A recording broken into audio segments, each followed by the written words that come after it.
fait qu'il leur donne les yeux spirituels, parce qu'avec des yeux charnels, tu es aveugle, tu ne peux pas discerner les paraboles, ce que le Seigneur, dans un sens, veut te dire par des choses cachées, alors tu es aveugle. Mais quand le Seigneur guérit les cœurs, quand il habite dans ton cœur, qui te donne la lumière du cœur, alors là, voici, les yeux s'ouvrent, hein, les aveugles voient, et celui qui boitait, eh bien saute.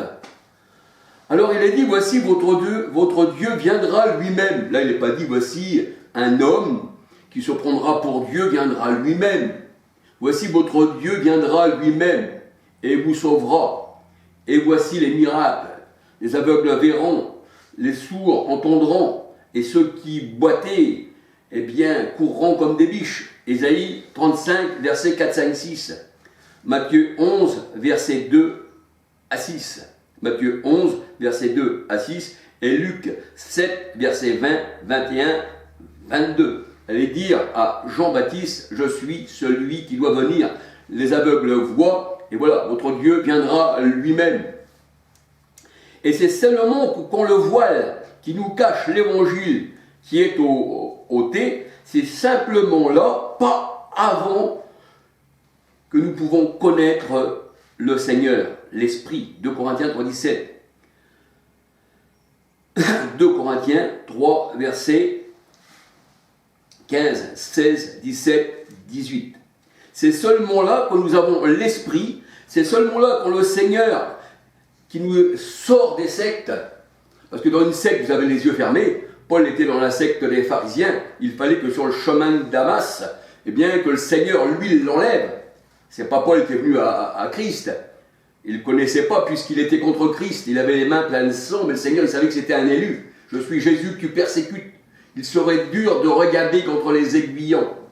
Et je fais de toi maintenant, eh bien, Saul, mon disciple, et des écailles tomberont de tes yeux, et tu annonceras, eh bien, mon évangile aux nations. Tu es un instrument entre mes mains. Et c'est simplement là que Saul de Tarse, quand il est sorti des sectes, comme moi-même je suis sorti des sectes, eh bien que j'ai vu clair. Parce que quand tu es dans les ténèbres, parmi les ténèbres, c'est pour ça, 2 Corinthiens 6,14 nous dit qu'il y a-t-il entre la lumière et les ténèbres. Sortez du milieu de mon peuple. Eh bien, quand le Seigneur te sort, eh bien c'est là que tu vois clair. Si tu restes dans un tunnel, dans les ténèbres, tu ne verras jamais clair. Il faut que le Seigneur t'appelle, pas que toi tu choisisses, parce que c'est moi qui vous ai choisi, mais ce n'est pas vous qui m'avez choisi. Jean 15, verset 16. Et c'est seulement là que le voile qui nous cache l'évangile est ôté, pas avant. Et c'est seulement là qu'on peut lire la parole et la comprendre spirituellement. C'est ce que disait le Seigneur, eh bien, à ses disciples. Matthieu 13, verset 9 à 19. Matthieu 13, verset 9 à 19. Les personnes ignorantes, parce qu'avec des yeux charnels, tu es ignorant. Quelque chose que tu ne peux pas lire, parce que tu es charnel, tu es donc ignorant de toutes les paraboles, de toute l'explication du Seigneur, de toute sa parole.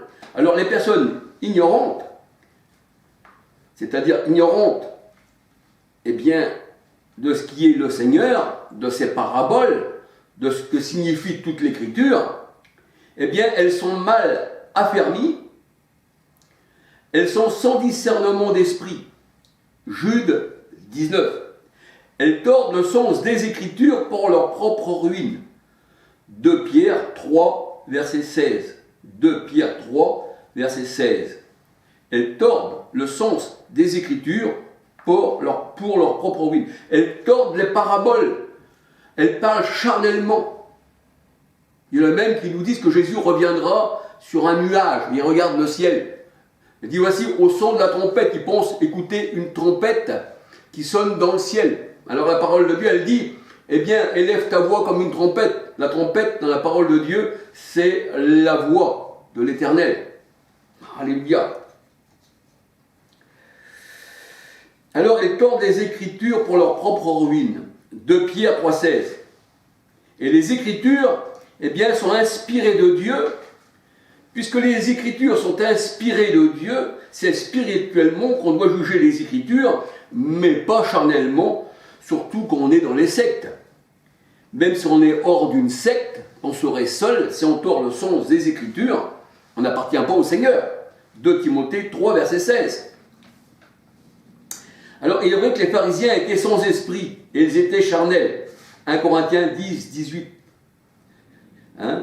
Les Hébreux qui étaient charnels, 1 Corinthiens 10, 18, opposés à l'Esprit Saint, acte 7, verset 51, 52, auxquels les oreilles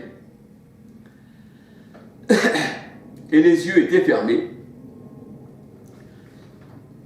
Jérusalem selon la chair, qui s'oppose à l'esprit, les enfants de la chair, Galates 4, 21 à 31, et ayant une doctrine humaine, Marc 7, verset 1 à 23, ne comprenez pas les paraboles ni la parole du Seigneur. C'est pour ça que le Seigneur, ils pensaient, que le Seigneur était fou. Quand le Seigneur il leur disait, ben voici, je vous donne ma chair à manger, alors les pharisiens disaient, mais comment peut-il dire qu'il va nous donner sa chair à manger? Ils croyaient que Jésus leur disait, soyez cannibales. Mais le Seigneur, c'est pas ça qu'il voulait dire. Matthieu 13, verset 10 à 19.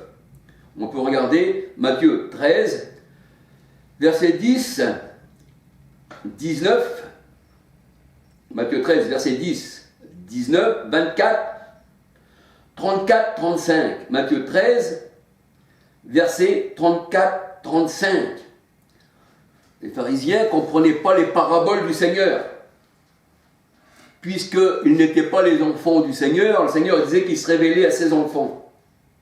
Et la parole de Dieu nous dit, il ne parlait pas à la foule sans parabole. Il ne parlait pas à la foule sans parabole, ni à ses disciples, qui comprenaient eux les paraboles, mais qui, au départ, qui n'avaient pas l'Esprit Saint en eux, eh bien, se demandaient ce que le Seigneur Jésus-Christ voulait dire. C'est à la Pentecôte que l'Esprit vous rappellera toute chose de ce que je vous ai dit et vous enseignera toute chose.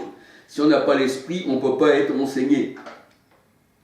Alors le Seigneur ne parlait pas sans parabole à la foule. Matthieu 13, versets 34-35.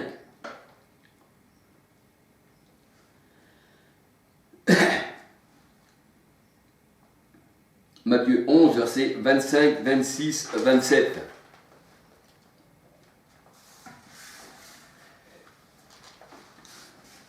Et ne comprenons pas le langage spirituel du Seigneur, le Seigneur il disait, vous êtes de l'adversité, vous avez pour père le diable, vous êtes des menteurs. Votre évangile, c'est un évangile d'homme. Vous n'avez pas la vérité, vous ne m'avez pas en vous-même. Parce que les ténèbres ne l'ont pas reçu. Les ténèbres, c'était les pharisiens, et on peut dire les gens de ce monde. Jean 8, verset 43-44. Ne comprenez pas les paraboles. Matthieu 13, verset 13. Et nous en parlons non avec des discours humains, mais ce qu'enseigne l'Esprit. 2 Pierre 1, verset 20-21. 2 Pierre 1, verset 20-21.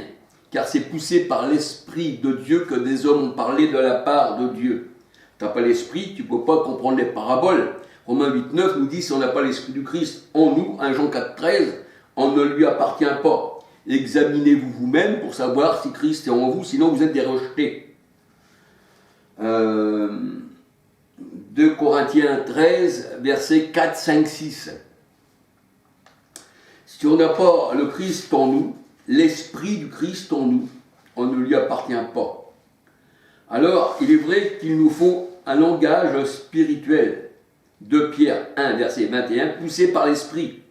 Employons un langage spirituel pour les choses spirituelles. 1 Corinthiens 2, verset 13 à 16. 1 Corinthiens 3, verset 1, 2, 3. Et les Saintes Écritures ont une double portée. L'Esprit, qui est la parole de Dieu, est une épée à deux tranchants, elle a deux significations. On peut lire aussi les paraboles dans un sens, on pourrait aussi les lire dans un autre sens. Et le Seigneur, tous les jours, il multiplie sa parole. Il est une source. Jérémie 2, verset 13. Alors une source qui ne tarit jamais et nous donne notre pain de ce jour, de tous les jours. Et la parole de Dieu va au-delà de ce que pense l'homme charnel ou puisse imaginer. Matthieu 16, verset 20. Matthieu 16, verset 21 à 23. Il nous faut avoir l'esprit du Christ, la pensée du Christ, sinon nous sommes des adversaires de Dieu, des Satan, nous aurions en nous l'esprit de l'homme. Mais il faut avoir l'esprit du Christ. 1 Corinthiens 2,16. La pensée du Christ. En fait, pour lire les Saintes Écritures, il nous faut, comme j'ai dit tout à l'heure, je me reprends un peu, des yeux et des oreilles circoncis que le Seigneur nous ouvre pour que la parole puisse y pénétrer et que l'œil s'ouvre. Parce que quand la parole rentre dans l'oreille, l'esprit, parce que l'esprit c'est aussi la parole, alléluia, les paroles que je vous ai dites sont esprit et vie, Jean 6, 63. Alors là, quand l'oreille écoute la parole du Christ, écoute le Christ, les yeux s'ouvrent aussi et nous pouvons lire spirituellement la parole. Job 42, verset 5-6. Il faut que l'œil devienne spirituel et non qu'il soit charnel. Aurais-tu un œil comme tous les hommes charnels, la parole de Dieu nous dit? Non, nous n'avons pas les yeux d'un homme charnel, mais nous avons des yeux spirituels pour lire la parole spirituellement. Job 10, verset 4-5. Job 10, verset 4-5.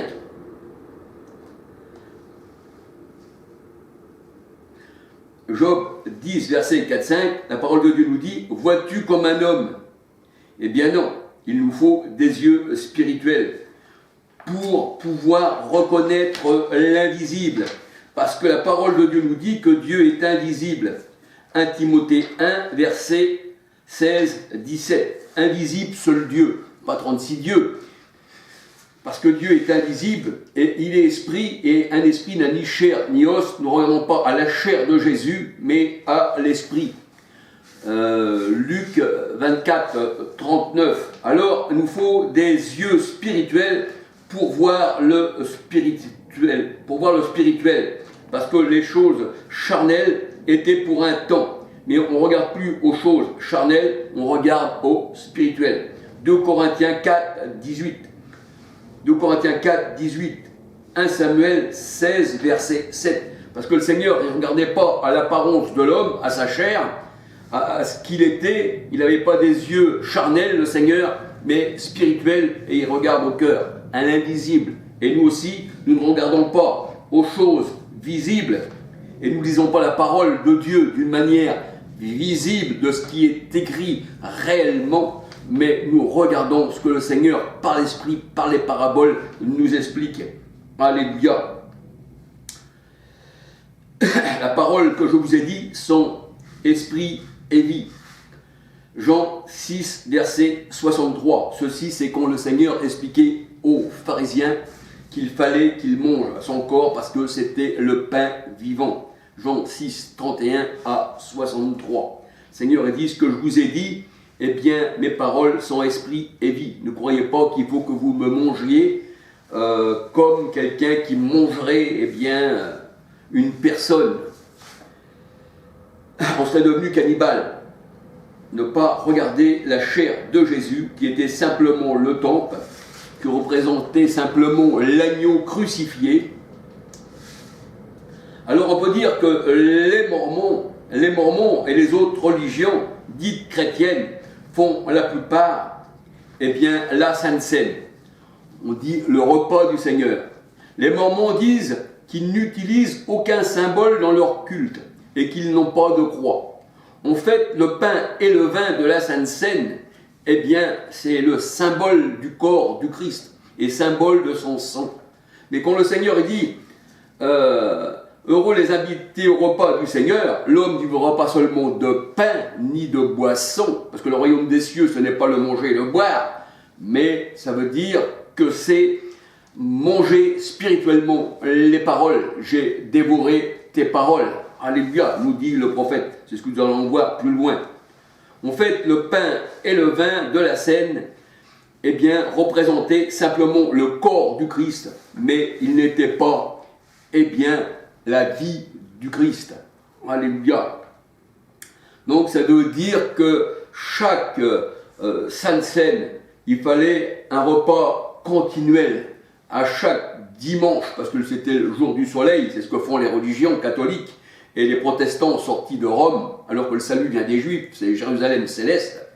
Eh bien, on voit que les gens qui ne connaissent pas le Seigneur, eh bien, ils mangent le Seigneur à répéter comme ça, un peu comme les catholiques avec l'hostie.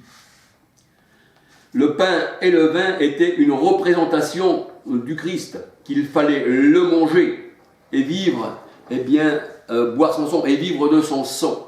Parce que le sang du Christ aussi nous purifie de tout péché. C'est une représentation, le pain et le vin. C'est la Pâque, une représentation, un peu comme la Pâque quand les Juifs ont mangé, eh bien, en Égypte. Mais le Seigneur il dit, dans Matthieu 4,4, l'homme ne vivra pas seulement de pain, il ne fera pas vivre son corps seulement de pain, parce que c'est pas ça, parce qu'il vit aussi l'homme parce qu'il mange. Et ça va dans les lieux secrets, dit le Seigneur. Mais quand on regarde bien la parole de Dieu, ce qui nous fait vivre spirituellement, c'est le pain, c'est Christ, le pain vivant descendu du ciel. Je suis véritablement une nourriture, un breuvage. Et c'est pour ça qu'il buvait un rocher qui était Christ. 1 Corinthiens 10, 4, un rocher spirituel, un breuvage spirituel. Donc Christ est un breuvage spirituel. On ne doit pas le manger charnellement. C'est ce que nous dit la parole de Dieu. La Pâque, c'était la représentation d'un agneau qu'il fallait manger. Marc 14, versets 12 à 25. Exode 11, versets 5, 11. C'est-à-dire sans levain. C'est pour ça que le Seigneur disait, eh bien, méfiez-vous du pain des pharisiens, et le levain, eh bien, c'est l'enseignement. Donc, Matthieu 6, méfiez-vous de l'enseignement des pharisiens. Et les disciples croyaient que c'était du pain, parce qu'ils étaient encore charnels. Ils raisonnaient un peu comme les pharisiens, et un peu comme les gens d'aujourd'hui, dans toutes ces sectes-là, qui prennent la parole du Seigneur pour une parole charnelle. Et quand le Seigneur prit du pain et qu'il dit « Ceci est mon corps », et la coupe, le vin, la coupe représente aussi le baptême. Le baptême, la coupe, avec le vin, on dit le sang de la vigne. Le sang de la vigne. Hein, le sang de la vigne. Dans la parole de Dieu, le sang de la vigne.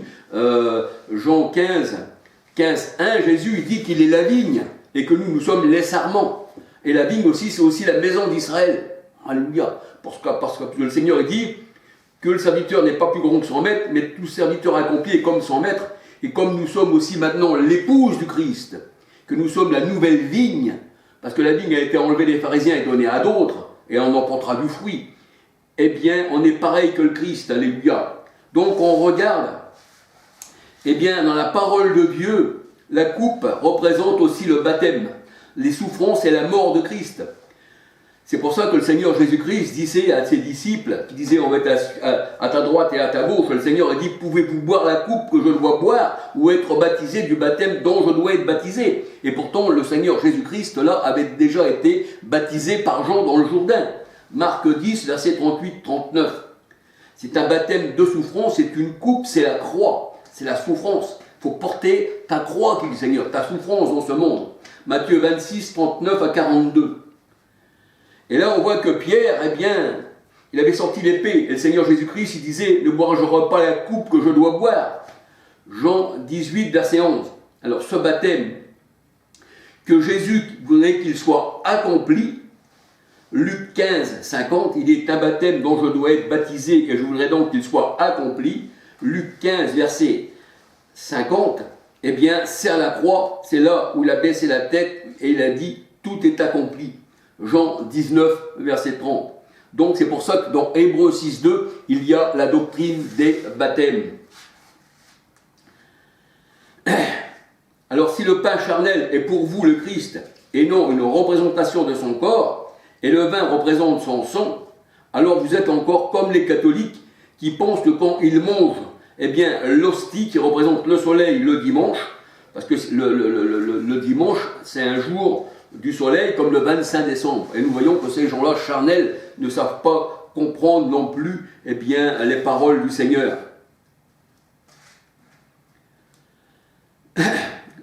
Alors les catholiques mangent l'hostie et pensent qu'ils mangent, en mangeant l'hostie, ils pensent qu'ils mangent Jésus. Et à chaque messe, ils mangent Jésus.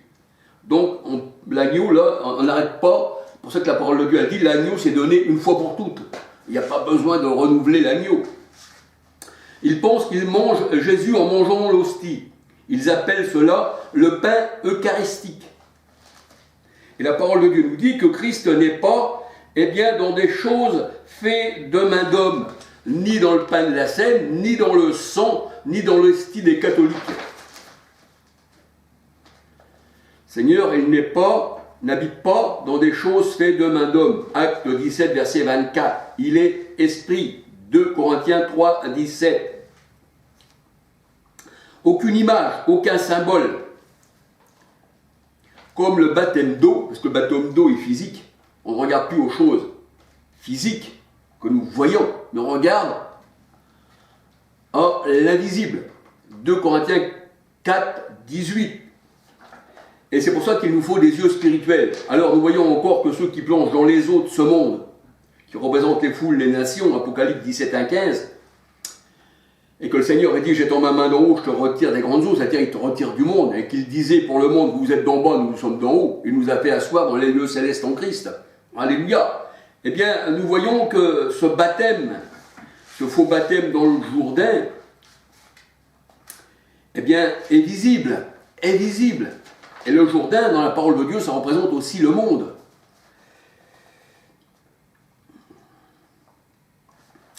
Alors, on peut dire aussi que, je reviens encore un peu à l'hostie des catholiques,